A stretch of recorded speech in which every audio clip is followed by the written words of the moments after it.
BJP జాతీయ అధ్యక్ష పదవికి ఎన్నికల నామినేషన్ల ప్రక్రియ మొదలైంది. బీజేపీ జాతీయ అధ్యక్ష నామినేషన్ కార్యక్రమంలో ఏపీ బీజేపీ నేతలు పాల్గొన్నారు. బీజేపీ జాతీయ అధ్యక్షుడిగా నితిన్ నబీన్ పేరును ప్రతిపాదిస్తూ 2 సెట్ల నామినేషన్ దాఖలు చేశారు ఏపీ బీజేపీ నేతలు. బీజేపీ సంస్థాగత ఎన్నికల రిటర్నింగ్ అధికారి కె లక్ష్మణ్ కు నామినేషన్ల సెట్లను అందజేశారు. ఏపీ బీజేపీ అధ్యక్షులు మాధవ్, కేంద్ర మంత్రి భూపతిరాజు శ్రీనివాస్ వర్మ, పురంధేశ్వరి, ఏపీ మంత్రి సత్యకుమార్, ఎమ్మెల్సీ సోము వీర్రాజు, రమేష్ నాయుడు, లంకా దినకర్, జీవీఎల్ నరసింహారావు నామినేషన్ కార్యక్రమంలో పాల్గొన్నారు. సామాన్య కార్యకర్త కూడా పార్టీ అధ్యక్షుడిగా, ముఖ్యమంత్రిగా అయ్యే అవకాశం బీజేపీలోనే ఉందన్నారు మాధవ్. బీజేపీ నూతన జాతీయ అధ్యక్ష పదవికి బీహార్ నేత నితిన్ నబీన్ పేరు దాదాపు ఖరారైంది. ప్రస్తుతం అధ్యక్షుడిగా ఉన్న జేపీ నడ్డా పదవీకాలం ముగియటంతో ఆయన స్థానంలో నితిన్ నబీన్ ను బీజేపీ నాయకత్వం ఎంపిక చేసింది. నితిన్ నబీన్ ప్రస్తుతం బీజేపీ వర్కింగ్ ప్రెసిడెంట్ గా ఉన్నారు. ప్రధాని మోదీ, హోంమంత్రి అమిత్ షా, ఇతర అగ్ర నాయకుల మద్దతుతో నితిన్ నబీన్ ఏకగ్రీవంగా ఎన్నికవుతారని భావిస్తున్నారు. ఇవాళ సాయంత్రం 4:30 గంటల వరకు నామినేషన్లు స్వీకరిస్తారు. సాయంత్రం 6:30 నుంచి నామినేషన్లు విత్డ్రా చేసుకునేందుకు వీలుంది. రేపు బీజేపీ నూతన అధ్యక్షుడిని ప్రకటిస్తారు.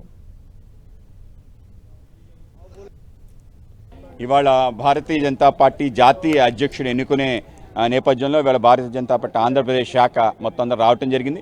2 సెట్ల నామినేషన్ నితిన్ నవీన్ గారి అభ్యర్థిత్వాన్ని బలపరుస్తూ ఆయన నామినేషన్ దాఖలు చేయడం జరిగింది. మా యొక్క returning officer doctor K Lakshman గారికి మా నామినేషన్ పత్రాలు ఇవ్వడం జరిగింది. భారతీయ జనతా పార్టీకి 46 సంవత్సరాలు పూర్తవుతున్న నేపథ్యంలో 46 సంవత్సరాలు కలిగిన ఒక వ్యక్తి ఎన్నిక చేయాలనే ఒక ఆలోచన, దానికి అందరం కలిసి ఆ విధంగా నామినేషన్ ప్రక్రియ, ప్రతి రాష్ట్రం కూడా వాళ్ళ రిప్రజెంటేషన్ మంత్రులు, ముఖ్యమంత్రులు, అలాగే కేంద్ర మంత్రులు అందరూ కలిసి నామినేషన్ ప్రక్రియ ఒక ఆదర్శవంతంగా దేశంలో ఏ పార్టీకి లేని విధంగా అంతర్గత ప్రజాస్వామ్యం కేవలం భారతీయ జనతా పార్టీకి సొంతం.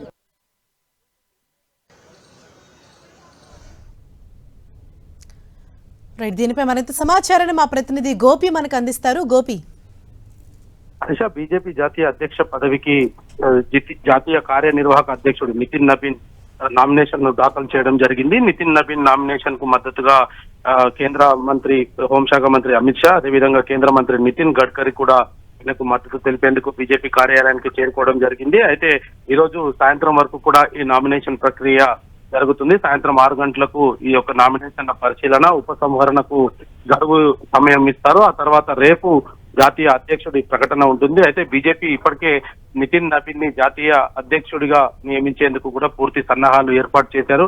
ఏకగ్రీవంగా ఎన్నుకునేందుకే దాదాపు పార్టీ నిర్ణయించడం జరిగింది. నితిన్ నబీన్ తప్ప ఇంకా ఎవరు కూడా నామినేషన్ వేయకుండా ఉండేందుకు ఆశావాహులందరితో కూడా ఇప్పటికే అధినాయకత్వం మాట్లాడడం జరిగింది. ఇటు దక్షిణ భారతదేశానికి సంబంధించిన కొంతమంది ముఖ్య నేతలు కూడా దక్షిణ భారతదేశానికి ఈసారి అధ్యక్ష పదవి ఇవ్వాలంటూ కూడా గతంలో కూడా జాతీయ నాయకత్వం వద్ద ప్రస్తావించడం జరిగింది.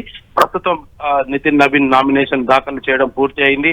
మరికొంతమంది కూడా నామినేషన్ దాఖలు చేస్తామంటూ కూడా చెప్పినప్పటికీ నాయకత్వం మాత్రం ఇటు ఇతరులను కూడా ఎవరిని కూడా నామినేషన్ వేయకుండా ఏకగ్రీవంగా నితిన్ నబీనే జాతీయ అధ్యక్ష పదవికి ఎన్నిక అయ్యే విధంగా వ్యూహరచన అయితే చేయడం జరిగింది. మరి ఇప్పటికే ఇటు తెలుగు రాష్ట్రాల నుంచి ఏదైతే రిటర్నింగ్ అధికారిగా తెలంగాణకు సంబంధించిన కె లక్ష్మణ్ ఉన్నారు, అదేవిధంగా ఏపీకి సంబంధించిన నేతలంతా కూడా ఏపీ బీజేపీ అధ్యక్షుడు మాధవ్ తో పాటు కేంద్ర మంత్రి శ్రీనివాస వర్మ, అదేవిధంగా మాజీ ఎంపీ జీవీఎల్ నరసింహారావు, ఇతర నేతలంతా కూడా ఆయనకు మద్దతుగా బీజేపీ జాతీయ కార్యాలయానికి రావడం జరిగింది. అదేవిధంగా ఏపీ నుంచి కూడా ఆయనను సపోర్ట్ చేస్తూ కూడా తీర్మానం కూడా చేసిన కాపీని కూడా బీజేపీ నేతలకు అందించడం జరిగింది. Harisha, right, thank you Gopi.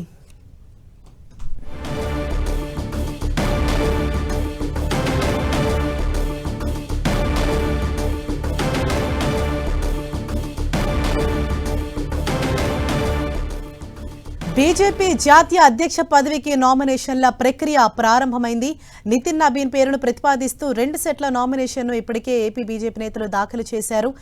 అలాగే రిటర్నింగ్ అధికారిగా ఉన్నటువంటి కె లక్ష్మణ్ కు కూడా వారు నామినేషన్ పత్రాన్ని అందజేశారు. ఇక రేపు అభ్యర్థిని ప్రకటించనున్నారు. అయితే ఆయన పేరును ఇటు ప్రధాని మోదీ, అలాగే అమిత్ షా, ఇతర బీజేపీ పెద్ద నేతలు కూడా ఆయన పేరును ఎంపిక చేయడంతో ఆయన ఏకగ్రీవంగా ఎన్నికయ్యే అవకాశమే కనిపిస్తోంది. ఆయన ఎన్నిక అనేది దాదాపు ఖరారైనట్లుగా మనకు సమాచారం అందుతోంది.